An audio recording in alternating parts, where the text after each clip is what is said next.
नमस्कार, स्वागत है आप सभी का टारगेट यूपीएससी हिंदी प्लेटफॉर्म पर। आज हम इस वीडियो में पढ़ेंगे मई के महीने के करंट अफेयर के बारे में। यह वीडियो एक वीकली करंट अफेयर पे है जो 1 मई से लेकर 7 मई तक का पूरा करंट इसमें कवर किया गया है। यूपीएससी के प्रोस्पेक्टिव के हिसाब से इम्पोर्टेंट है और काफ़ी महत्वपूर्ण रहने वाला है। बहुत सारी ऑर्गेनाइजेशन के बारे में इसमें बताया जाएगा जो हाल ही में एक सप्ते के अंदर ये आपके न्यूज़पेपर में आई हैं। इसमें पीआईबी, द हिंदू, योजना और कुरुक्षेत्र को मिलाकर ये करंट आप सभी के लिए तैयार किया गया है। आई होप कि आप लोगों को ये वीडियो अच्छा लगेगा और अगर वीडियो अच्छा लगे तो शेयर ज़रूर करें। और पहली बात कि वीडियो को पूरा देखें अंत तक, स्किप नहीं करेंगे। अगर आप स्किप करेंगे तो आपका लॉस हो जाएगा। इसमें जो अच्छे बच्चे हैं वो पूरा वीडियो देखेंगे, ठीक है, और इसके प्रॉपर नोट्स बनाएंगे।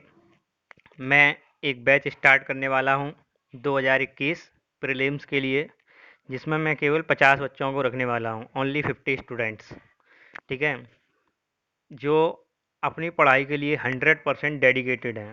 बस वही उसमें आएंगे। तो जल्द ही इसके बारे में आप लोगों को बताया जाएगा किस तरह से आप लोगों को रजिस्ट्रेशन करना है 50 बच्चों का, जो प्रीलिम्स के लिए 2021 के लिए सिलेक्ट होंगे। चलिए अब हम वीडियो में स्टार्ट करेंगे कि क्या पढ़ना है। ये आप अपनी स्क्रीन पर देख रहे हैं USCIRF। इसका मतलब है United states commission for international religious freedom. आज की वीडियो में हमने इसको क्यों लिया है, इसका एक कारण है कि अभी हाल ही में इस संस्था ने एक रिपोर्ट बनाई है और ये 1 साल की रिपोर्ट बनाई जाती है जो धार्मिक चीज़ों से रिलेटेड होती है, ठीक है। तो सबसे पहले पॉइंट नंबर 1 देखो, पॉइंट बाय पॉइंट पढ़ेंगे इसमें है क्या। इतना आप लोगों ने देख लिया। अब इसमें हमने पॉइंट्स आप लोगों के लिए लिखे हैं। ये पीडीएफ आप लोग प्राप्त कर सकते हैं हमारे टेलीग्राम टारगेट यूपीएससी 99 9 और 9, ठीक है, टारगेट यूपीएससी 99 पे जाके आप इसको प्राप्त कर सकते हैं, ये मिलेगा। इसके बारे में पहला पॉइंट इसमें लिखा है कि United states commission on international religious freedom एक अमेरिकी संघीय सरकार का आयोग है। क्या है ये? अमेरिका की जो सरकार है उसका एक आयोग है। किस तरह से समझें इसको? जैसे अगर हम बात करें भारत के परिप्रेक्ष्य में कि भारत सरकार है और भारत सरकार एक आयोग का गठन करती है, फॉर एग्जाम्पल अल्पसंख्यक आयोग। तो उस आयोग का काम क्या होता है कि जो अल्पसंख्यक समुदाय हैं उनसे संबंधित जो भी उनके उदारीकरण के जो भी कार्य होंगे उनके विषय में वो एक योजना बनाएगी। इसी तरह से यह आयोग अमेरिका की सरकार का है और इसका काम क्या है कि अंतर्राष्ट्रीय स्तर पर जो भी देश हैं उनके अंदर धार्मिक स्थिति कैसी चल रही है उनके ऊपर एक रिपोर्ट बनाई जाएगी। और इसकी स्थापना जो हुई थी वो वर्ष 1998 में अंतर्राष्ट्रीय धार्मिक स्वतंत्रता अधिनियम द्वारा की गई थी, अमेरिका में की गई थी, ठीक है। सेकंड पॉइंट क्या कह रहा है इसमें, शॉर्ट में हमने लिख दिया है USCIRF की प्रमुख जिम्मेदारियां अंतर्राष्ट्रीय स्तर पर धार्मिक स्वतंत्रता के उल्लंघन के तथ्यों और परिस्थितियों की समीक्षा करना और राष्ट्रपति, राज्य सचिव और कांग्रेस के लिए नीतिगत सिफारिशें तैयार करना। यानी कि ये क्या करता है कि अपने राष्ट्रपति के लिए, राज्य सचिव के लिए और कांग्रेस के लिए नीतिगत सिफारिशें तैयार करता है। यानी कि अमेरिका की जो संसद है उसे हम क्या कहते हैं? कांग्रेस कहते हैं, ठीक है। संसद को कांग्रेस कहते हैं। फिर इसके दो हाउस होते हैं, एक सीनेट है और इनका एक अपर हाउस होता है, ठीक। तो सचिव, राज्यों के सचिव से मतलब है जिस तरह से कि अपने भारत की परिप्रेक्ष्य में बात की जाए कि मुख्यमंत्री और मुख्यमंत्री के जो चीफ सेक्रेटरी होते हैं उनको वो राज्य सचिव कहलाएंगे और राष्ट्रपति जो वहाँ का सरकार का मुखिया होता है। बात समझ में आ गई? इस तरह से वो नीतिगत सिफारिशें तैयार करते हैं इन तीनों के लिए। थर्ड पॉइंट में क्या लिखा है? यह पहली बार है कि 2004 के बाद से United state commission on international religious freedom ने भारत को धार्मिक स्वतंत्रता के व्यवस्थित चल रहे अहंकारी उल्लंघनों को सुलझाने या सहन करने के लिए विशेष चिंता का देश नामित किया है। यानी कि कैसा देश नामित किया है? विशेष चिंता वाला। विशेष चिंता का मतलब होता है सीपीसी। सीपीसी की लिस्ट में इसको रखा गया है भारत को। सीपीसी का मतलब होता है country of particular concern. Country of particular concern 2004 के बाद से। 2004 में भी इसको पर्टिकुलर कंसर्न वाली लिस्ट में रखा गया था। क्योंकि भारत में 2002 में जो गुजरात के दंगे हुए थे उन चीज़ों को थोड़ा मानते हुए। तो अभी क्यों रखा गया है इसको? अभी इसलिए रखा गया है क्योंकि पिछले साल क्यों, अभी फरवरी में डोनाल्ड ट्रंप जब इंडिया आए थे तो यहाँ पर नागरिकता संशोधन कानून जो है सीएए, उसका विरोध चल रहा था और एनआरसी का विरोध चल रहा था। इसके लिए देखते हुए इस आयोग ने भारत को विशेष चिंता का देश नामित किया है। तो ये एक आयोग है। इस तरह से अमेरिका अपनी सिफारिशें बनाते रहते हैं दूसरे देशों पे दबाव बनाने के लिए। तो इसलिए इसको आज की करंट अफेयर में इम्पोर्टेंट टॉपिक के रूप में इसलिए रखा क्योंकि यूपीएससी अक्सर एक क्वेश्चन अंतर्राष्ट्रीय संस्था पर देता है। तो इसके बारे में अगर पूछा गया तो आप बता पाएंगे ये क्या है, कहाँ इसकी शुरुआत हुई है, क्या काम करता है ये, और किसको ये रिपोर्ट करता है। ठीक है, तो इस पॉइंट नंबर 1 क्या हो गया कि यह एक धार्मिक स्वतंत्रता की आयोग है। कब इसकी स्थापना हुई थी? वर्ष 1998 में हुई थी। किस अधिनियम के तहत हुई थी वो भी इसमें बताया गया है। तो भारत को पर्टिकुलर कंसर्न वाली देश में रखा गया है। इसकी स्थापना 1998 में की गई थी। अंतर्राष्ट्रीय स्तर पर ये इसका काम है धार्मिक स्वतंत्रता के उल्लंघन के तथ्यों की परिस्थिति की समीक्षा करना। ठीक है, इसका काम क्या है कि अंतर्राष्ट्रीय स्तर पर धार्मिक स्वतंत्रता के उल्लंघन के तथ्यों और परिस्थितियों की समीक्षा करना यानी कि उनके ऊपर मतलब व्यक्तिगत रूप से ये समीक्षा करते हैं, उनको देखते हैं कि क्या मतलब जो धार्मिक उल्लंघन किया जा रहा है इस देश में, इस समाज के द्वारा या किसी भी कंट्री में, क्या वो समाज सही है या देश सही है, उसके ऊपर ये समीक्षा करते हैं। और ये अपनी तरफ से भी कुछ मतलब अगर किसी देश को थोड़ा डाउन करना है, उसकी पॉपुलैरिटी को कम करना है, तो ये आयोग अमेरिका के हाथ में इसी तरह से कार्य करता है। क्योंकि अमेरिका अपने आप को विश्व की महाशक्ति मानता है और वो चाहता है कि जैसा हम कहेंगे वैसा पूरा विश्व कार्य करेगा। तो इम्पोर्टेंट हो सकता है, आप इसको नोट करें। ठीक है, क्योंकि पिछले साल जो हम पढ़ रहे थे तो उसमें एशियन डेवलपमेंट बैंक के बारे में पूछा गया था। इंफ्रास्ट्रक्चर वाले एशियन इंफ्रास्ट्रक्चर डेवलपमेंट बैंक के बारे में पूछा गया था।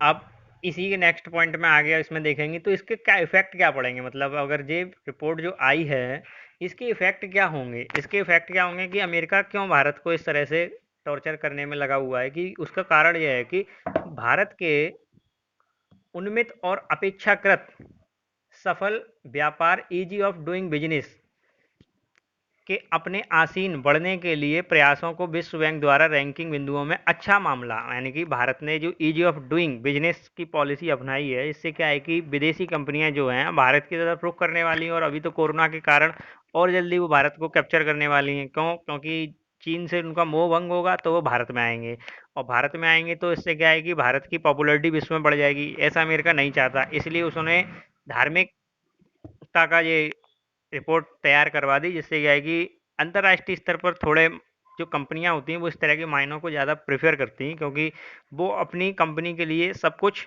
फ्री, मतलब फ्री से मतलब है कि ज़्यादा बंदिश वाली चीज़ें नहीं चाहती। अगर कम भारत में इस तरह के धार्मिक हिंसाएं होंगी तो कहीं ना कहीं उनके प्रोडक्ट को भी इफेक्ट पड़ने वाला है। तो इस तरह से उसने रैंकिंग को, भारत का नाम जो है वो पर्टिकुलर कंसर्न में इसलिए डाला है क्योंकि इन सब चीज़ों का इफेक्ट पड़े अंतर्राष्ट्रीय स्तर पर और भारत की एक छवि खराब हो। तो ऐसा नहीं हो सकता कि भारत की छवि खराब हो। भारत सरकार ने भी इसके लिए काफ़ी कड़े कदम उठाए हैं और अमेरिका को दो टूक कहा है कि आप अपने मामले में ही दखल करें। भारत ने अपने आप को धर्मनिरपेक्ष देश के रूप में प्रसारित किया है और वैश्विक नियमों को माना है। यानी कि भारत ने हमेशा क्या किया है, अपने आप को धर्मनिरपेक्ष रूप में घोषित कर रखा है। ये तो आप सभी लोग जानते हैं कि 42वें संविधान संशोधन के तहत ये 3 शब्द जोड़े गए थे भारत की प्रस्तावना में। तो उसमें एक शब्द धर्मनिरपेक्ष भी था, जिसके तहत भारत ने अपने आप को एक धर्मनिरपेक्ष राष्ट्र के रूप में विकसित किया है और विश्व को ये बताया कि हमारे यहाँ धर्मनिरपेक्षता है। धर्मनिरपेक्षता से मतलब है कि हम सर्वधर्म को मानते हैं, एक पर्टिकुलर धर्म को नहीं मानते। एक देश के लिए आर्थिक विकास और वैश्विक रूप से खड़े होने के लिए प्रतिष्ठा महत्वपूर्ण है, लेकिन इन सबसे परे लोकतांत्रिक क्रियाशील होने के लिए कानून और सांप्रदायिक सद्भाव भी जरूरी होता है। क्यों जरूरी है? क्योंकि देखिए, इसमें साफ साफ कहा गया है कि कोई एक देश है, उसके लिए आर्थिक विकास और वैश्विक रूप से लड़ने के लिए प्रतिष्ठा, यानी कि उसकी जो रेपुटेशन है वो एक महत्वपूर्ण है। लेकिन इन सब के परे, इन सबको पीछे छोड़ दिया जाए तो लोकतांत्रिक क्रियाशील होने के लिए उसको क्या करना चाहिए? सांप्रदायिक रूप से सद्भाव, यानी कि देश के अंदर जो भी मतलब समुदाय रहें वो शांत प्रिय रहें और अपने आप में भाईचारे का हिसाब रखें। ठीक है, तो भारत ने एक अच्छा कदम उठाया है अपने लिए, और जिससे भारत की छवि को कम इफेक्ट पड़ेगा। ये सब मतलब अमेरिका का किया हुआ एक प्रोपेगेंडा है। चलिए अब हम नेक्स्ट करंट की तरफ चलते हैं। अब इसमें है चाक हाउ। चाक हाउ जिसको काला चावल कहा जाता है, पिक्चर आप लोग को दिख रहा होगा कि चाक हाउ का मतलब क्या होता है? काला चावल। अब जी काला चावल जो है वो कहाँ पर पॉपुलर है और क्यों ये न्यूज में रहा अभी हाल ही के दिनों में, इसका भी कारण है, ये भी हम इसमें पढ़ेंगे। इसमें इसके न्यूज में रहने का कारण ये था कि अभी इस तरह का जो चावल है वो भारत के राज्य मणिपुर में ज़्यादा पॉपुलर है। इस चावल को अभी हाल ही में जीआई टैग दिया गया है। जीआई टैग का मतलब होता है ज्योग्राफिकल इंडिकेशन। ठीक है, क्या मतलब होता है? Geographical indication. इसको हम क्या कहते हैं? जीआई टैग प्रदान किया गया इस चावल को, मणिपुर के चावल को। इसका नाम है चाक हाव। अभी स्टूडेंट जो आप लोग ये करंट पढ़ रहे हो, इसके ऊपर क्विज स्टार्ट किया है हम लोगों ने। अभी हमारी जो पूरी टीम है जो आपके लिए पूरा जो वर्क करती है वो आपके लिए अभी ऐप रेडी कर रही है। ठीक है, टारगेट यूपीएससी हिंदी का एक ऐप भी आएगा अभी हाल ही के दिनों में। जल्द से जल्द आपको इस ऐप के बारे में बताया जाएगा। तो आप लोगों से मेरा निवेदन है कि जो भी स्टूडेंट जो वीडियो देख रहे हैं अभी इस टाइम पे, और तो वो हमारे ऐप को प्ले स्टोर से जाके डाउनलोड भी कर सकेंगे। अभी कुछ दिन में अपलोड किया जाएगा प्ले स्टोर पर, और इसकी एक अलग से वीडियो बनाई जाएगी, आप लोगों को बताया भी जाएगा ऐप के बारे में। उस ऐप पर आप जाएंगे, आपको क्विज मिलेगा। क्विज एनसीईआरटी का भी होगा, जो एक एनसीईआरटी का हमारा कोर्स चल रहा है ज्योग्राफी का, प्लस ये करंट का कोर्स जो हमारा चल रहा है ये भी आपको दिया जाएगा। तो उसमें आप लोगों को लिए क्विज की व्यवस्था की गई है। क्विज जिस तरह से आपने यहाँ पढ़ लिया चाक खाओ के बारे में या जीआई टैग के बारे में या आपने धार्मिक स्वतंत्रता के बारे में, तो इससे संबंधित जो भी क्वेश्चन बन सकते हैं, अपने कॉन्स्टिट्यूशन में हो, ज्योग्राफी में हो या हिस्ट्री में हो, किसी में हो, जितने भी क्वेश्चन बन सकते हैं वो सभी क्वेश्चन को आप हमारे ऐप पे जाके लगा सकते हैं। वहाँ पर आपको करंट भी मिलेगा, न्यूज़ भी मिलेगी, और आपको मतलब पूरा सब कुछ जो यूपीएससी के लिए इम्पोर्टेंट हो सकता है, जीके, स्टैटिक जीके या कुछ भी, सब कुछ इम्पोर्टेंट जो हो सकता है वो सब कुछ आपको उस ऐप में मिलेगा। ठीक है, तो चलिए अब हम चाक हाव को देखते हैं। चाक हाव जो आपने पढ़ लिया कि मणिपुर का एक ब्लैक चावल है और इसको क्या मिला है कि जीआई टैग दिया गया है। इसकी विशेषता क्या है कि ये एक महकदार चावल है। इसकी जो महक है वो कैसी है? विशेष महक है, एक जो अपनी विशेष महक के लिए जाना जाता है। चावल को पकने में 40 से 45 मिनट का समय लगता है। ये बात जो मैं बता रहा हूँ आपको द हिंदू के न्यूज़पेपर से मैंने ली है। जो द हिंदू का न्यूज़पेपर आता है जो इंग्लिश में होता है और आप लोगों के लिए मैंने हिंदी में कन्वर्ट किया है। और इसकी सतह पर इसकी जो सतह होती है वो कैसी होती है? सख्त होती है, जिसमें प्रोटीन की मात्रा सामान्य से अधिक होती है। ठीक है, कैसी होगी? सामान्य से अधिक प्रोटीन होगी इसमें। ये मैं आपको न्यूज़पेपर में भी दिखा सकता हूँ। देखिए स्टूडेंट जी, इस तरह से पूरी न्यूज आई थी, GI tag to Manipur black rice and Gorakhpur terracotta. तो गोरखपुर के टेराकोटा के बारे में भी अभी हमें पढ़ना था, तो अभी हमने मणिपुर के राइस के बारे में पढ़ा था। इस तरह से ये न्यूज आई थी, इसमें बताया गया था कि किस तरह से अभी जो हम बात कर रहे थे कि इसकी सतह होती है वो कैसी होती है, सख्त होती है थोड़ी। क्यों होती है? क्योंकि उसमें प्रोटीन की मात्रा ज़्यादा होती है। सब कुछ इसमें लिखा हुआ है कि जो टाइम है वो 40 से 45 मिनट का लगता है। प्लस इसमें लिखा है कि fibrous bran layer and higher crude fibre content. इसका मतलब हो गया कि जो उसकी लेयर है वो सख्त रहेगी, और जो सख्त लेयर होगी उस पर फाइबर ज़्यादा होगा। ठीक है। चा खाओ के बारे में, Chak Hao cultivation is practised in some pockets of Manipur, यानी कि मणिपुर के कुछ जगह पर इनकी प्रैक्टिस की जाती है। इसमें लिखा है कि the direct sowing of pre soaked seeds and also transplantation of the rice seeding raised in numerous in pulled fields are widely practiced in the states wetland। यानी कि ये शुष्क जो वेटलैंड्स होते हैं, जो जिनको रामसर्स कहा जाता है, ठीक है, रामसर साइट कहा जाता है वेटलैंड्स को। तो वहाँ पर इनकी जहाँ नमीदार ज़मीन होती है, जो दलदलीय क्षेत्र जिनको कहा जा सकता है, ठीक है, वहाँ पर इनकी कल्टीवेशन ज़्यादा होती है। बात समझ में आ गई? और जो गोरखपुर टेराकोटा के बारे में बताया कि वो हम अपने करंट में ही पढ़ने वाले हैं। तो 40 से 45 हो गई, इसकी सख्त सतह होती है और अधिक प्रोटीन होती है इसमें।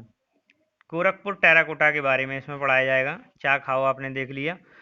गोरखपुर टेराकोटा एक प्राचीन, ये इसको भी जीआई टैग दिया गया है कि जीआई रजिस्ट्री के डिप्टी रजिस्ट्रार ने गोरखपुर टेराकोटा को जीआई टैग प्रदान किया। यह अपने क्षेत्र में प्राचीन समय में प्रचलित है और जीआई टैग के लिए लक्ष्मी टेराकोटा मूर्तिकला केंद्र ने आवेदन किया था। किसने आवेदन किया था? लक्ष्मी टेराकोटा मूर्तिकला केंद्र के लिए आवेदन किया था जीआई टैग के लिए। अब जीआई टैग क्या होता है, कौन देता है ये?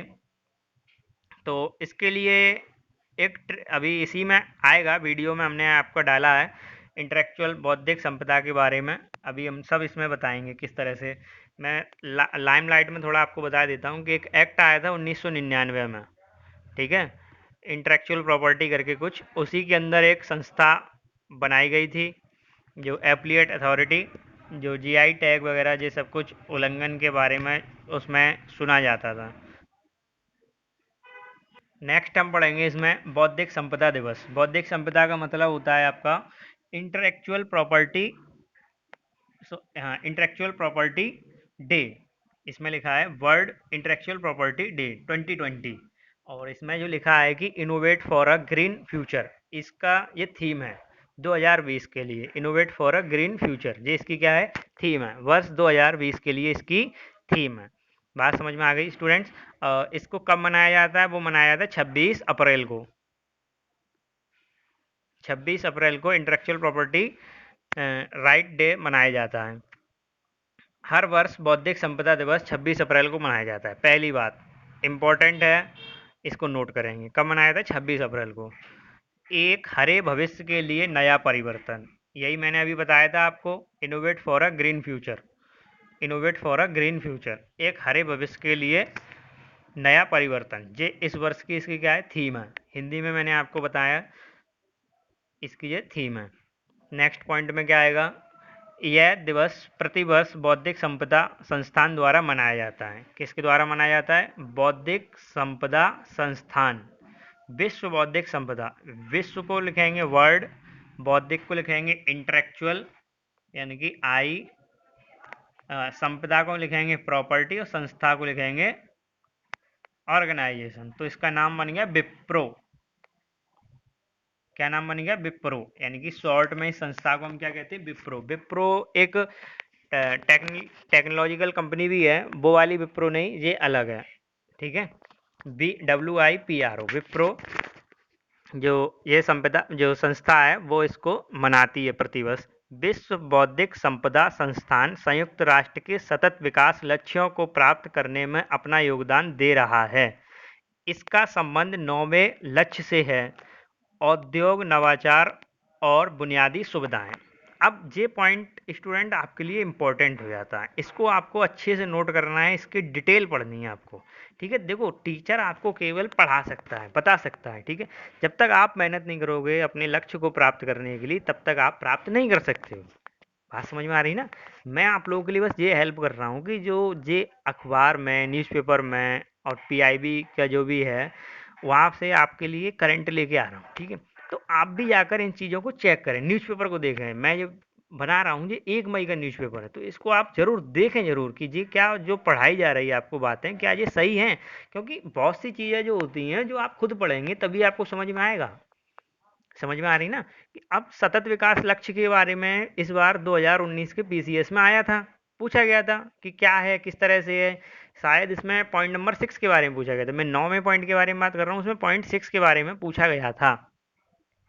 अभी पॉइंट इसमें सारे पॉइंट आएंगे, 17 पॉइंट हैं लगभग, 17 या 18 ऐसी कुछ पॉइंट हैं इसके, सेल्फ सस्टेनेबल डेवलपमेंट गोल के, जिनको इंग्लिश में कहते हैं एसडीजी, सस्टेनेबल डेवलपमेंट गोल इनको कहा जाता है। तो विश्व बौद्धिक संपदा संस्थान संयुक्त राष्ट्र के, यानी कि जो ये सतत विकास लक्ष्य हैं वो किसके द्वारा चलाए जा रहे हैं, संयुक्त राष्ट्र। संयुक्त राष्ट्र का मतलब है यूनाइटेड नेशन, ये बात ध्यान रखना है, यूएन, उसका नाम क्या है, यूएन, संयुक्त राष्ट्र संघ,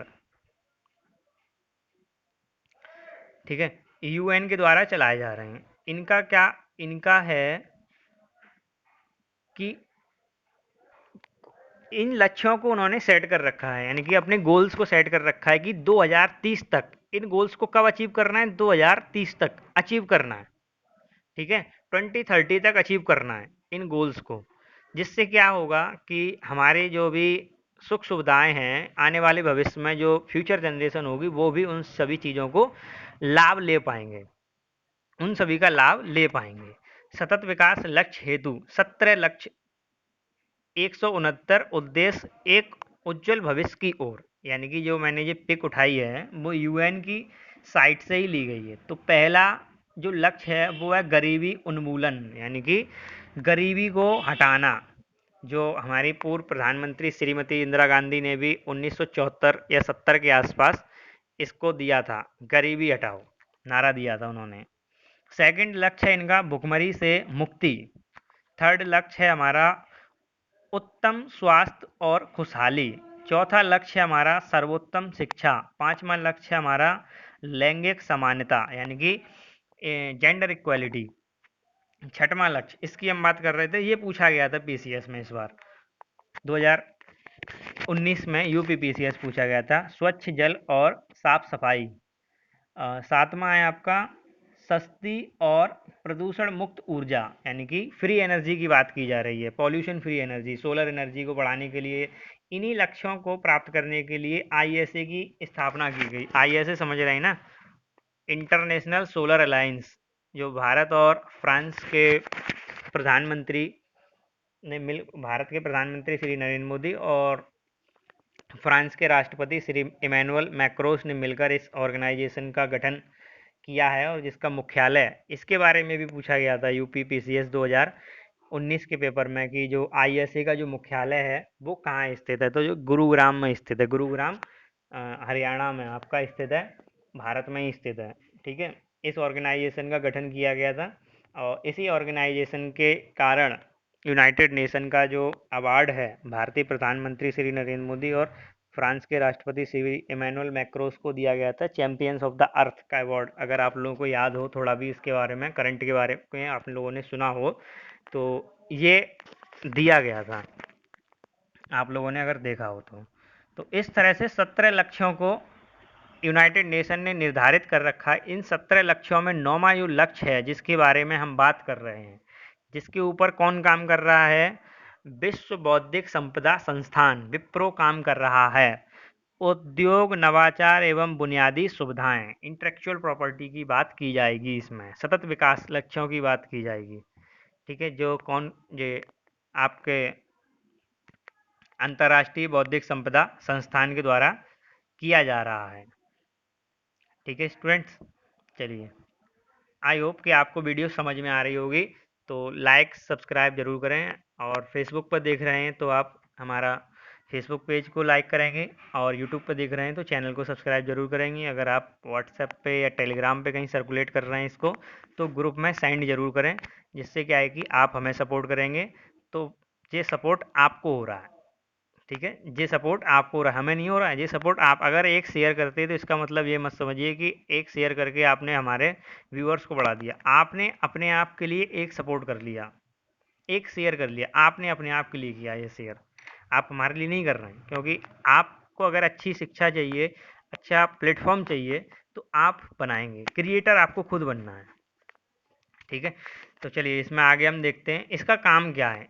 इसका गठन औद्योगिक संपत्ति और कॉपीराइट सामग्री के विश्वव्यापी संरक्षण को बढ़ावा देने के लिए डिजाइन किया गया था। यानी कि जो कॉपीराइट्स होते हैं, जैसे अभी यूट्यूब है, अगर किसी का कंटेंट उठा के आप अपनी वीडियो में डालोगे तो उसका कॉपीराइट है। तो इसका काम क्या है, इंटेलेक्चुअल प्रॉपर्टी का मतलब है बौद्धिक संपदा। बौद्धिक का मतलब होता है अपने दिमाग से, मतलब आपका, आपने जो भी चीज़ बनाई वो आपके दिमाग की उपज थी, आपने उसे बनाया।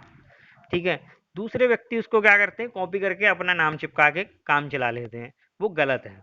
इसी चीज़ों को देखने के लिए एक अंतर्राष्ट्रीय स्तर पर काम के लिए एक ऑर्गेनाइजेशन बनाई गई है, जिसका काम क्या है कि आविष्कार, यानी कि जो भी खोज की जाती है इनके लिए, मतलब कॉपीराइट का उल्लंघन ना हो, ट्रेडमार्क यानी कि जो आपने अपनी कंपनी के लिए या किसी के लिए जो भी बनाया है, लोगो वगैरह, उसका कॉपीराइट उल्लंघन ना हो, या कोई डिज़ाइन है जो आपने किसी मशीन के लिए या किसी प्रोडक्ट के लिए बनाया उसका उल्लंघन ना हो, या साहित्य आपने कुछ लिखा है उसका उल्लंघन ना हो, संगीत इसका उल्लंघन नहीं होना चाहिए, फोटोग्राफी अगर आपने कोई पिक्चर अच्छी क्लिक की है इसका उल्लंघन नहीं होना चाहिए, और कलात्मक कार्य यानी कि जो कोई भी आप अच्छा कार्य कर रहे हैं, क्रियात्मक कार्य कर रहे हैं जिससे लाभ है आपको, ठीक है, वो कॉमर्शियली कोई यूज ना करे। इसी विश्वव्यापी संरक्षण को बढ़ावा देने के लिए इसको डिजाइन किया गया है। किसको, विश्व इंटेलेक्चुअल प्रॉपर्टी डे को और विप्रो को। तो इसका डिजाइन किया गया था। अब सेकंड पॉइंट में इसमें क्या लिखा है कि 1967 में स्टॉकहोम में हस्त हस्ताक्षरित एक सम्मेलन द्वारा स्थापित संगठन ने 1970 में संचालन शुरू किया और दिसंबर 1974 में संयुक्त राष्ट्र की एक विशेष एजेंसी बन गई। इसका मुख्यालय जिनेवा में है। यानी कि जो विप्रो है, ठीक है, विप्रो का जो मुख्यालय है वो कहाँ पर है, जिनेवा में है। अ, और ये किसकी एजेंसी बन गई, संयुक्त राष्ट्र संघ की एक एजेंसी बन गई। ठीक है, यानी कि ये पूछा जाए कि जो बुद्ध सॉरी विश्व बौद्धिक संपदा संस्था जो है वो किस ऑर्गेनाइजेशन का भाग है, तो वो संयुक्त राष्ट्र संघ, यूनाइटेड नेशन का एक भाग है। भारत में बौद्धिक संपदा अपीलीय बोर्ड, जिसकी हम बात कर रहे थे अभी थोड़ी देर पहले, एक बोर्ड एप्लीट अथॉरिटी, इसका मुख्यालय चेन्नई में है। इसको 1999 एक्ट के तहत बनाया गया था। देखिए, अधिनियम 1999 के तहत बनाया गया था। तो इसी की हम बात कर रहे थे कि अगर, मतलब ये तो विश्व स्तर पे हो गई, अगर हम भारत के परिप्रेक्ष्य में बात करें तो भारत में क्या है, तो भारत में इसका एक अपीलीय बोर्ड बनाया गया है जिसका गठन भारत सरकार की एक अधिसूचना के द्वारा, क्वेश्चन किस तरह से पूछे जाएंगे, इसी तरह से बीच बीच में पूछे जाएंगे। भारत, जिसका गठन भारत सरकार की एक अधिसूचना के द्वारा, अधिसूचना का मतलब होता है नोटिफिकेशन। ठीक है, भारत सरकार ने एक नोटिफिकेशन जारी करके वाणिज्य और उद्योग मंत्रालय के अधीन, ठीक है, कॉमर्स, मिनिस्ट्री ऑफ कॉमर्स के अधीन 15 सितंबर सन 2003 को किया गया। यानी कि इसका गठन कब किया गया, 2003 में किया गया, जिसका कार्य ट्रेडमार्क अधिनियम 1999 के सामानों का भौगोलिक संकेत यानी कि ज्योग्राफिकल इंडिकेशन, जीआई टैग जिसको आप कहते हैं। ठीक है, और जीआई टैग जी कितने वर्ष के लिए दिए जाते हैं, 10 साल के लिए दिए जाते हैं। ये बात ध्यान रखना, जीआई टैग परमानेंट नहीं होते हैं, इनका एक लिमिटेड टाइम पीरियड होता है 10 ईयर के लिए, 10 साल के लिए दिए जाते हैं जीआई टैग। भौगोलिक संकेत पंजीकरण और संरक्षण अधिनियम 1999 के तहत, ट्रेडमार्क अधिनियम 1999 और ज्योग्राफिकल इंडिकेशन पंजीकरण और संरक्षण अधिनियम 1999 के तहत किसी भी उल्लंघन के बारे में सुनवाई करना। यानी कि जो अथॉरिटी बनाई है उसका काम है इन सभी का उल्लंघन अगर हो रहा है तो इसके बारे में इसकी सुनवाई करना। और इसका मुख्यालय कहाँ पर है, चेन्नई में। इसके कुछ रीजनल ऑफिस भी हैं जो आपके काफ़ी शहरों में हैं। इसके बाद नेक्स्ट पॉइंट क्या कहता है कि बौद्धिक संपदा अधिकार। ठीक है, बौद्धिक संपदा अधिकार यानी कि trade related aspects of intellectual property rights, इसको ट्रिप्स कहते हैं। ठीक है, ट्रिप्स कहते हैं। ट्रिप्स एक समझौते के बारे में भी है, भी इसमें पूरा डिटेल हमने आपके लिए लेके आए हैं। आई होप कि आपको वीडियो अच्छा लग रहा होगा। ऐसे ही पढ़ते रहें आप सभी लोग, इसके प्रॉपर नोट्स बनाएं, बहुत मज़ा आएगा। अगर आप प्रॉपर नोट्स बनाएंगे तो बहुत मज़ा आने वाला है, आपको पढ़ने में काफ़ी मन लगेगा। और मेरा तो कहना ये है कि आप किसी एक पर्टिकुलर चैनल को चुनिए, सबके पीछे मत भागिए। सबके पीछे भागोगे कुछ ही नहीं मिलेगा, कुछ नहीं मिलेगा आपको। अगर सबके पीछे भागो, किसी एक चीज़ के पीछे पकड़ लो, क्योंकि देखो सब सारे व्यक्ति अपने हिसाब से पढ़ाएंगे उसको। अगर आप किसी एक को पकड़ते हो, जैसे मुझे पकड़ते हो, ठीक है, तो मैं आपको अपने वे में पढ़ाऊंगा और एक इस तरह से रिफाइन करके आपको अपने साथ ले जाऊंगा कि फाइनल जब आपका होगा, फाइनल से मतलब जब आपका प्री स्टार्टिंग होगा, तो आप अपने आप में ऐसा महसूस नहीं करेंगे कि आपको कुछ नहीं आ रहा पेपर से पहले। आपको सब कुछ आएगा पेपर से पहले, और आप एक कॉन्फिडेंट होकर एग्ज़ाम में जाएंगे और 110% क्लियर हो जाएगा एग्ज़ाम। जी गेट की गारंटी है। अगर आप पर्टिकुलर हमारे द्वारा बताए हुए दिशा निर्देशों पर अगर आप काम करेंगे, यानी कि जो गाइडलाइन हम बता रहे हैं आपको, जिस तरह से बता रहे हैं, अगर आप वो फॉलो करेंगे तो आप सफल जरूर होंगे, गारंटी से। इसीलिए मैं आप 50 बच्चों का एक बैच स्टार्ट करने वाला हूँ, जिसमें केवल और केवल 50 बच्चे ही होंगे, only 50, free of cost, no fees. Fees अभी नहीं कभी नहीं, ठीक है। मेरा जो स्लोगन है, फीस अभी नहीं कभी नहीं। ये नहीं है कि अभी चैनल चल जाए तो फीस फीस लगाएंगे, नो। फ्री है, फ्री था, फ्री रहेगा। कभी कोई पैसा नहीं लिया जाएगा इस चैनल से, 100%। ठीक है, कोई पैसा नहीं लिया जाएगा।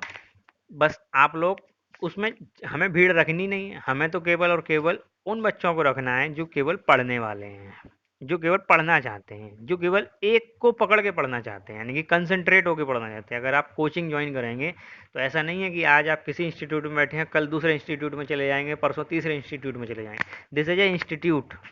ठीक है, यूट्यूब चैनल तो वो एक अलग बात है, सब लोग देख सकते हैं उसको वीडियो, क्योंकि पब्लिक होती है। पर सीधे एक इंस्टीट्यूट है, इसको भी एक इंस्टीट्यूट की मान को काम करें कि हमें इस इंस्टीट्यूट से जुड़ना है, हम इसी को फॉलो करेंगे।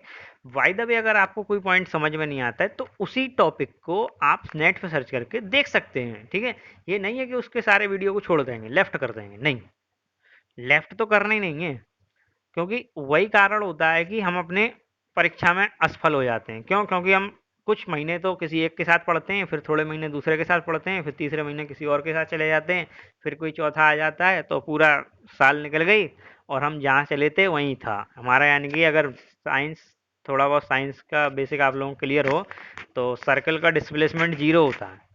जहाँ से चले थे वहीं लौट के आ गए, डिस्प्लेसमेंट क्या हुआ? जीरो। मतलब कि एक साल पहले जो तैयारी शुरू की थी, चार छह चैनलों के चक्कर में पड़ गए, फिर से तैयारी घूम के कहाँ पे आ गई? जीरो। क्योंकि हर व्यक्ति अपने हिसाब से पढ़ाएगा। इसीलिए मैं कह रहा हूँ कि जो व्यक्ति, जो बच्चे हमारा वीडियो देख रहे हैं, वो परमानेंट देखें और 100% हमारे साथ स्टिक होकर काम करें, यानी कि एकदम जो रूल्स हम बताएंगे वही फॉलो करेंगे आप लोग, और अपना नाम रजिस्टर्ड जरूर करेंगे 50, और अपना नाम जरूर रजिस्टर करेंगे 50 बच्चों वाले बैच में। जल्द ही आपको इसके गाइडलाइन दे दिए जाएंगे। टेलीग्राम से जुड़ जाएं, टेलीग्राम पे आपको सब कुछ जानकारी दी जाएगी इस बारे में। चलिए, इंटेलेक्चुअल प्रॉपर्टी के बारे में, ट्रिप्स के बारे में समझना था। ट्रिप्स का थोड़ा कॉन्सेप्ट आप क्लियर करें अपना। ट्रिप्स है क्या चीज़? देखो, ट्रिप्स का पूरा नाम पढ़ लिया, trade related aspects of intellectual property right, यानी कि बौद्धिक संपदा के अधिकार क्या हैं। कि ये तो अभी हमने भारत के परिप्रेक्ष्य में बात की थी। अगर हमारा कोई ट्रेडमार्क कॉपी करेगा या कोई हमारा जो कुछ भी है जीआई टैग कॉपी करेगा, उसके लिए हम एक अपीलीय बोर्ड में जाके शिकायत कर सकते हैं। व्यापार संबंधी पहलुओं पर समझौता विश्व व्यापार संगठन डब्ल्यूटीओ के सदस्य देशों के बीच एक अंतर्राष्ट्रीय कानूनी समझौता है। सबसे पहली बात देखो कि यूपीएससी इसी तरह जो बीच में लाइन लिखी होती ना, उसी से ये कि ट्रिप्स के जो सदस्य, मतलब इसमें किस तरह से पूछे जाएगा पॉइंट में कि निम्नलिखित पर अपनी व्याख्या करें। क्या व्याख्या करें? कि पहली पॉइंट लिखी होगी कि जो ट्रिप्स के जो सदस्य हैं, या जो ट्रिप्स जो समझौता है, वो डब्ल्यूटीओ के सदस्य देशों के बीच में है, या कुछ दो दूसरी चीज़ दे देगा, तीसरी चीज़ दे देगा। तो आपको पता होना चाहिए कि जो ट्रिप्स समझौता है वो डब्ल्यूटीओ के सदस्य देशों के बीच में है। तो अब WTO के कितने सदस्य देश हैं, वो सब कुछ भी आएगा इसमें। बस आप मन लगा के वीडियो देखते रहिए। दोहा घोषणा पत्र, पत्र नहीं लिखा इसमें, हमने अपने मन से बोल दिया। 2001 में हुआ था। ट्रिप्स एग्रीमेंट सार्वजनिक स्वास्थ्य की रक्षा के लिए सदस्यों को उपयोग करने से नहीं रोक सकता। मतलब सार्वजनिक स्वास्थ्य की रक्षा, सार्वजनिक स्वास्थ्य मतलब पब्लिक हेल्थ। अब जैसे कि प्रेजेंट टाइम में अगर कोई देश कोई चीज़ को मतलब कोविड-19 वैक्सीन बनाता है, तो ट्रिप्स एग्रीमेंट उसको कॉपी करने से रोक नहीं सकता। ठीक है, क्योंकि उसमें सार्वजनिक स्वास्थ्य की बात की गई है। और एक्चुअली में ये एक आर्टिकल द हिंदू में आया था, वो इसी बेसिस पे आया था, सार्वजनिक स्वास्थ्य के ऊपर। उसमें से मैंने कुछ पॉइंट काट काट के आप लोगों के लिए ये इंपॉर्टेंट लाइनें निकाली हैं, क्योंकि एक आर्टिकल में बहुत कुछ लिखा होता है, पर उन सभी आर्टिकल्स को मैंने रिमूव कर मतलब इंपॉर्टेंट पॉइंट निकाल लिए जो आप लोगों के लिए हेल्पफुल हैं। जो सार्वजनिक स्वास्थ्य की रक्षा के लिए सदस्यों को उपयोग करने से नहीं रोक सकता। किसका उपयोग करने से नहीं रोक सकता? ट्रेडमार्क, यानी कि कॉपीराइट। आपने कोई कॉपीराइट लिया है किसी चीज़ पे, और अगर किसी उस कॉपीराइट से बहुत सारे देश में लोगों की जान को फ़ायदा होता है, लोगों के जीवन को फ़ायदा होता है, तो आप उस चीज़ को नहीं रोक पाएंगे। इसने ट्रिप्स के सदस्यों के लचीलेपन की पुष्टि की ताकि आवश्यक दवाओं तक बेहतर पहुंच के लिए पेटेंट अधिकारों को दरकिनार किया जा सके। मतलब वही बात कि पेटेंट का मतलब आपने जो कोई पेटेंट किया है कि बेहतर पहुंच के लिए, बेहतर पहुंच के लिए पेटेंट अधिकारों को दरकिनार किया जा सके। ऐसा कोई देश अगर सहमति बनाता है और उसका अगर पेटेंट कॉपी किया जाता है तो वो मना नहीं कर पाएगा, क्योंकि इससे सार्वजनिक सुरक्षा की बात की गई है। ठीक है, ट्रिप्स में, यानी कि जो WTO, यानी कि इसका नाम है वर्ल्ड ट्रेड ऑर्गेनाइजेशन। इसका काम है कि विश्व व्यापार में लोगों को देखना कि किस तरह से व्यापार है, या मतलब जो भी चीज़ें गणना है उनकी, और अगर उसमें कोई उल्लंघन हो रहा है, किसी चीज़ का कॉपीराइट का उल्लंघन हो रहा है, तो वो किस समझौते के तहत उल्लंघन रोका गया था? वो ट्रिप्स के तहत रोका गया था। ट्रिप्स में सार्वजनिक स्वास्थ्य को पेटेंट अधिकार नहीं रोक पाएंगे। ट्रिप्स में ये इंपॉर्टेंट बात है, ये ध्यान रखें। सार्वजनिक स्वास्थ्य को पेटेंट नहीं रोक पाएंगे, आवश्यक दवाओं को पेटेंट नहीं रोक पाएंगे। ट्रिप्स एग्रीमेंट जो हुआ था, ये कब कहा गया था ट्रिप्स एग्रीमेंट की बात को? दोहा के घोषणा पत्र। दोहा क्या है? कतर की राजधानी है, कैपिटल है दोहा, कतर की। ठीक है, कतर एक कंट्री है, गल्फ कंट्री है। चलिए अब हम नेक्स्ट टॉपिक पे आ रहे हैं। चावल जैविक पार्क। ठीक है, चावल जैविक पार्क, राइस बायो पार्क। अभी हाल ही में भारतीय राष्ट्रपति श्री रामनाथ कोविंद जी ने बर्मा यानी कि म्यांमार में इस तरह का एक चावल बायो पार्क का क्या किया? इनॉग्रेशन किया है, जो भारतीय सरकार की मदद से और मिनिस्ट्री ऑफ एक्सटर्नल अफेयर यानी कि विदेश मंत्रालय की मदद से इसको विकसित किया गया है। और इसका विकसित करने का पूरा श्रेय जाता है भारतीय कृषि वैज्ञानिक श्री MS स्वामीनाथन जी को, जो भारत में ग्रीन रेवोल्यूशन के जनक थे, हरित क्रांति के 1967-68 के समय में।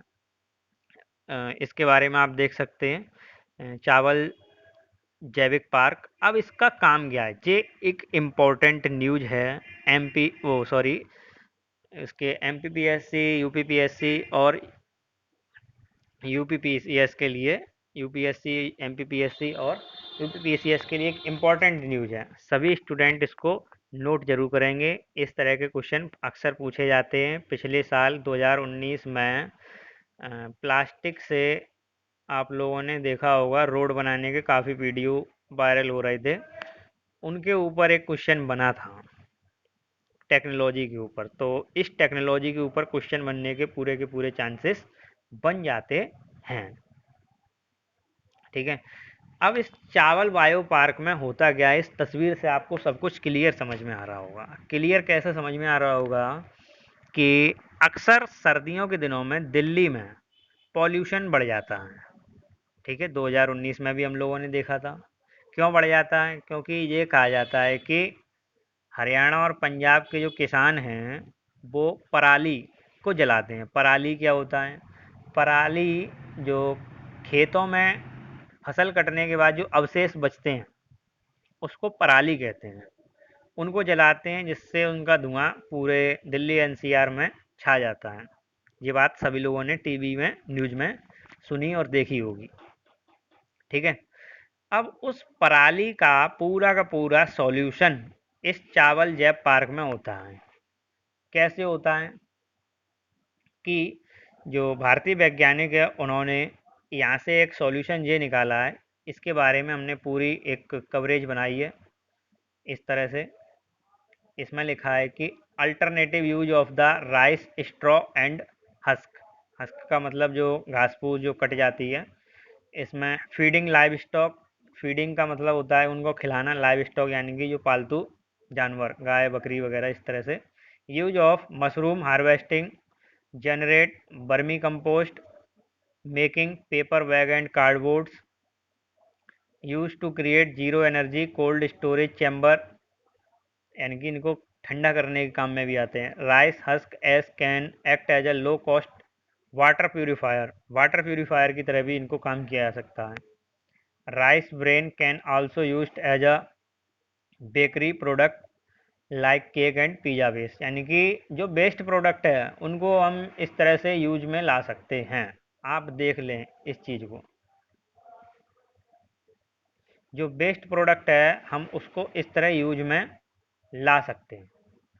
इसमें हमने देखा है। अब पॉइंट्स की तरफ चलते हैं। पॉइंट्स में क्या लिखा है कि भारत म्यांमार मैत्री योजना यूपीएससी का सेकंड पेपर होता है रिटिन। ठीक है। मेंस में जिसमें आईआर के बारे में बहुत पूछा जाता है। आईआर का मतलब होता है इंटरनेशनल रिलेशन। तो ये पॉइंट जो मैं बता रहा हूँ राइस चावल ये एक आपके प्री के लिए इम्पोर्टेंट तो है ही है प्लस साथ में सेकंड पेपर के लिए भी आप इसको कंपलसरी मान के चलिए। क्योंकि आईआर में जब आप इंटरनेशनल रिलेशन के ऊपर लिखेंगे तो ये भारत और म्यांमार के बीच में एक इंटरनेशनल रिलेशन को स्थापित करता है। अंतर्राष्ट्रीय संबंध को स्थापित करता है क्योंकि एक आपका पड़ोसी आपके यहाँ पर आपकी सुविधा के लिए आपके देश में किसानों की खुशहाली के लिए एक योजना लगा रहा है अपने पैसे से। ठीक है। तो आप ये सब कार्य अपने पड़ोसी के लिए कब करेंगे? जब आप उससे खुश होंगे। तो हम म्यांमार से खुश हैं और म्यांमार हमसे खुश है तभी तो वो दोनों ने एक दूसरे के अपने यहाँ पर इंटरचेंज किए कार्यों को। तो इसी तरह से भारत म्यांमार मैत्री परियोजना के हिस्से के रूप में राष्ट्रपति रामनाथ कोविंद ने पिछले साल दिसंबर में म्यांमार में पार्क का उद्घाटन किया। पार्क कौन सा? चावल का जैविक पार्क का उद्घाटन किया। किसने किया? राष्ट्रपति रामनाथ कोविंद जी ने। ये अभी न्यूज में क्यों आया है इसके बारे में भी हम थोड़ा बता दें आपको। क्योंकि अभी हाल ही में कोविड-19 के बीच में कि मतलब किसानों को अनाज नहीं पहुंच पा रहा है या कहीं पहुंच पा रहा है तो पूरी तरह से बट नहीं पा रहा है। काफ़ी प्रॉब्लम्स आप लोग भी देख रहे हैं न्यूज़ में काफ़ी चल रहा है। तो उन सभी चीज़ों के बारे में बताया गया है कि मतलब एम एस स्वामीनाथन का पूरा लेख था। उन्होंने अपने लेख में इसका उल्लेख किया था बताया था। तो हमने उनके लेख से आपको ये कुछ पॉइंट निकाल के लाए। हमें लगा कि ये इम्पोर्टेंट है और काफ़ी चल सकता है। इसमें लिखा है कि विदेश मंत्रालय द्वारा वित्त पोषित यानी कि इसको कौन सपोर्ट कर रहा है? विदेश मंत्रालय और भारत के राष्ट्रपति खुद इसको वित्त पोषित कर रहे हैं। म्यांमार के नायपाई नायपेई ताव। ठीक है। नायपेई ताव में हाल ही में स्थापित किया गया यानी कि किस शहर में किया गया है? नायपेई ताव। छोटे कंपटीशन एग्जाम में भी अक्सर इस तरह के क्वेश्चन पूछे जा सकते हैं कि म्यांमार के किस शहर में इसको स्थापित किया गया है? नायपेई ताव। इसको अंडरलाइन कर लें और इसको नोट जरूर करें। चावल बायोपार्क दिखाता है कि कागज कार्डबोर्ड और पशु आहार जैसे उत्पादों को बनाने के लिए फसल के कटने के बाद बचे हुए अवशेष का प्रयोग कैसे किया जाता है? वैज्ञानिक ने कहा। किसने कहा? वैज्ञानिकों ने कहा। वैज्ञानिक कौन है इसमें? एम एस स्वामीनाथन जो हमारे कृषि वैज्ञानिक हैं। ठीक है, चलिए इसके बाद हम फिर नेक्स्ट देख रहे हैं कोविल पट्टी कटलई मिठाई। काफ़ी इम्पोर्टेंट है, बहुत ज़्यादा न्यूज़ में लाइट में नहीं रही है पर फिर भी इम्पोर्टेंट है। एक छोटे से कोने में आई थी द हिंदू के, मैंने मेरी नज़र पड़ी इस पे, तो मैंने सोचा आप लोगों के लिए लेकर आऊँ। देख रहे हैं आप लोग ये मिठाई, सभी लोग कह रहे हैं इसमें क्या खास बात है, ये तो हमारे यहाँ भी मिलती है, सर्दियों के दिनों में आम बात है, ये तो हर शहर में मिलती है हिंदुस्तान के। ये इसमें खासियत बस ये है, इसको जीआई टैग दिया गया है। किस राज्य ने लिया इसका जीआई टैग? वो तमिलनाडु। तो यूपी वाले, एमपी वाले या जो अदर स्टेट के लोग हैं वो कहेंगे हमें क्यों नहीं मिला, हमारे यहाँ भी बनती है। विशेषता बस इसकी इतनी है कि इसमें जो गुड़ डलता है, गुड़ यानी कि इसको जैगरी कहते हैं, वो एक ऑर्गेनिक है। अपने यहाँ पर जिस गुड़ का इस्तेमाल होता है उसका कोई पर्टिकुलर नहीं पता कि किस तरह से बनता है वो। इसमें जो मूंगफली होती है वो एक पर्टिकुलर ब्लैक सॉइल, काली मिट्टी में ही उगाई जाती है, और इसमें जो पानी डलता है बनाने में वो ताम्रपाणी नदी का ही होता है, इसलिए इस मिठाई को एक यूनिक बनाता है ये सभी उसका जो मटेरियल है, जिसके कारण इसको जीआई टैग दिया गया है। ठीक है, क्या दिया गया है? GI tag. तमिलनाडु से इसको जीआई टैग दिया गया है, कोविलपट्टी कटलई मिठाई को। बात समझ में आ गई स्टूडेंट? चलिए अब इसमें हम पढ़ेंगे केंद्रीय प्रत्यक्ष कर बोर्ड, यानी कि इसको सीबीडीटी कहा जाता है। सीबीडीटी, इस तरह के ऑर्गेनाइजेशन भी अक्सर पूछे जा चुके हैं एग्जाम में यूपीएससी के।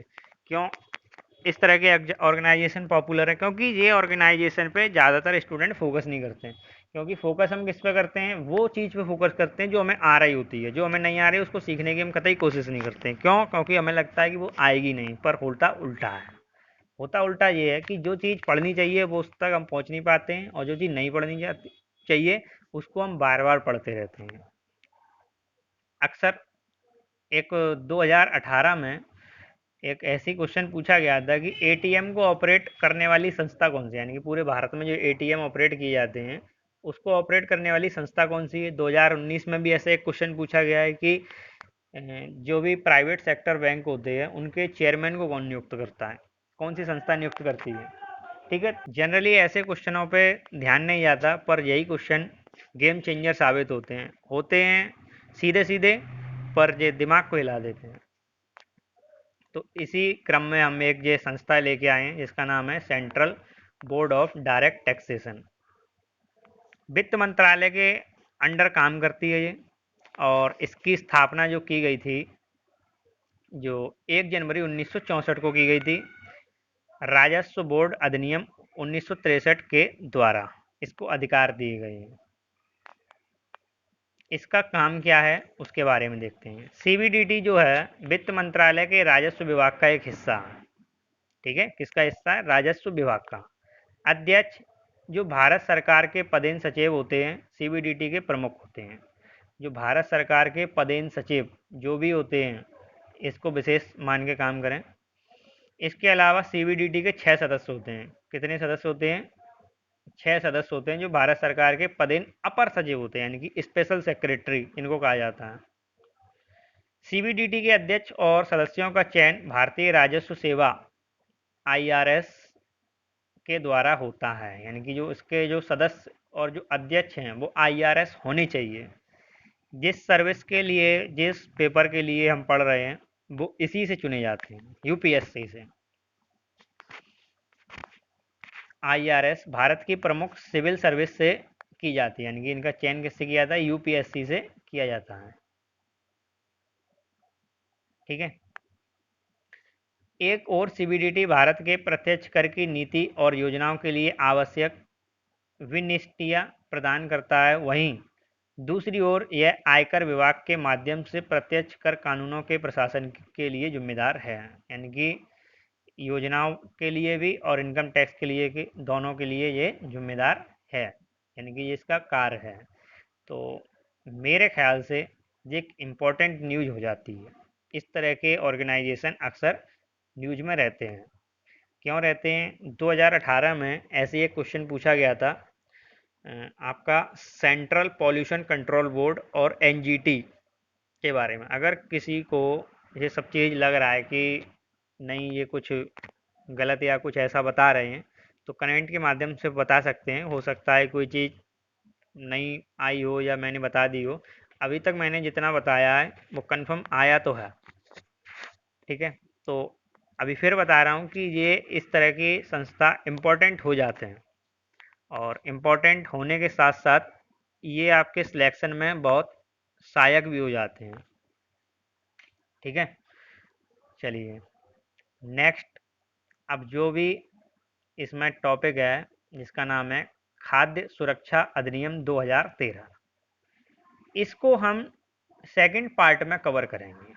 किस में कवर करेंगे? पार्ट टू, जो इस करंट अफेयर का हम लेके आएंगे उसमें हम इसको कवर करने वाले हैं। राष्ट्रीय खाद्य सुरक्षा अधिनियम हमने अपने यूट्यूब के क्लिप आर्ट, जो चैनल का क्लिप आर्ट होता है, उसमें टाइम टेबल को लगा रखा है। उसी के अकॉर्डिंग हम वीडियो पोस्ट कर रहे हैं। इस वीक में ज़रूर हमारी एक वीडियो एनसीईआरटी की थी, वो टाइम से पोस्ट नहीं हो पाई, और करंट अफेयर की भी पोस्ट नहीं हो पाई है। 2 दिन का इसमें डिले हुआ है, तो इसके लिए हम क्षमा चाहते हैं। आगे उम्मीद है कि अकॉर्डिंग टू टाइम टेबल ही काम होगा। और आप लोगों से मेरी रिक्वेस्ट ये है कि अगर आप ये वीडियो हमारा फेसबुक पर देख रहे हैं तो हमारे फेसबुक पेज को लाइक करेंगे और वीडियो को शेयर ज़रूर करेंगे। अगर आप ये वीडियो हमारे यूट्यूब पर देख रहे हैं तो हमारे चैनल को सब्सक्राइब जरूर करेंगे। अगर आप व्हाट्सएप और टेलीग्राम पर इसको देख रहे हैं तो लिंक को शेयर करना ना भूलें। आप हमारे 50 स्टूडेंट वाले बैच में ज़रूर रजिस्टर करें। इसके बारे में आपको बताया जाएगा कब क्या करना है, कैसे करना है। जल्दी 2021 के लिए योजना तैयार की जा रही है। एकदम फ्री है, अभी भी फ्री है, भविष्य में भी फ्री होगा। कोई हम पैसा नहीं लेंगे, नहीं लेंगे, नहीं लेंगे। हमको बस क्या चाहिए? सिलेक्शन, वो हम करा के रहेंगे। ये हमारी पूरी की पूरी योजना है। कभी भी पैसा नहीं लिया जाएगा, चाहे चैनल कितना भी बड़ा हो जाए, चाहे कैसा भी हो जाए। सारा कुछ मटेरियल फ्री मिलेगा, फ्री मिलेगा, फ्री मिलेगा। 110% ये बात हमारे द्वारा आपको बताई जा रही है। आप अपना रजिस्ट्रेशन करें निश्चिंत होकर, आप हमसे जुड़ें, हम आपकी पूरी मदद करेंगे। और चैनल को सब्सक्राइब ज़रूर कर लें आप लोग, वीडियो को शेयर करते रहें। और जो भी आपके मित्रगण हैं जो भी प्रिपरेशन कर रहे हैं उनको भी इस चैनल के बारे में थोड़ा बताएं, जिससे क्या है कि वो भी हमारे द्वारा दी गई जानकारी का लाभ उठा पाएँ। ठीक है, अगर वीडियो अच्छा लगा हो तो लाइक, सब्सक्राइब एंड शेयर जरूर करें। Thank you students.